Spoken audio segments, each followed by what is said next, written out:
Hello বন্ধুরা, তোমরা সবাই কেমন আছো? আশা করি ভালো আছো। আমিও ভালো আছি। আজকে দুপুরে লাঞ্চ নিয়ে চলে এসেছি।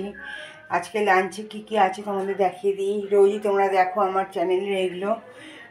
আমারও খুব উৎসাহ লাগে তোমাদের এইসব দেখাতে, রান্না করে, নানা ভিডিওতে রান্না করে। তোমরা যদি কমেন্টস করে বলো রেসিপি নেবে বা রেসিপি চাও, আমাকে কমেন্টস করে জানাতে পারো, রেসিপি আমি দিয়ে দেবো। ঠিক আছে বন্ধুরা, দেখো আজকে কী কী রান্না হয়েছে।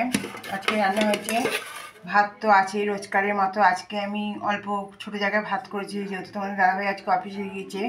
আমার আর ছেলের খাওয়ার আজকে।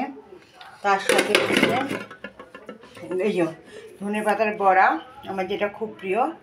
আর সকালবেলা একটু জল খাওয়ারের জন্য করেছিলাম ভেন্ডি আর আলু ভাজা, একটু রয়ে গেছে, বেগুন ভাজাও রয়ে গেছে। আর ধনে পাতা বড়াটা এখন করলাম, আমার খুব প্রিয়, আমি এটা দিয়ে অনেকটা ভাত খেতে পারবো। আর আছে লাউ ঘন্ট, ধনে পাতা দিয়ে করেছি, বড়ি দিয়ে লাউ ঘন্ট করেছি। আর একটু কালকে বেঁচে যাওয়া ডাল আছে, সঙ্গে আছে খেজুর আমসত্ত্বর আর টমেটো দিয়ে চাটনি, আর আছে পাঁপড় ভাজা। এই যে পাঁপড় ভেজে রেখেছি, প্লাস্টিকে করে রেখে দিয়েছি মুখ বন্ধ করে। আর তো স্যালাড আছেই, খাওয়ার সময় স্যালাডটা কেটে নেবো, বানিয়ে নেব, তাহলেই হয়ে যাবে। এই হচ্ছে আজকে আমার দুপুরের লাঞ্চ। ও সরি আরও আছে, মা আসলে তো এখানে নেই। আলু পটলের ডালনা, একদম ভুলে গেছি এটার কথা।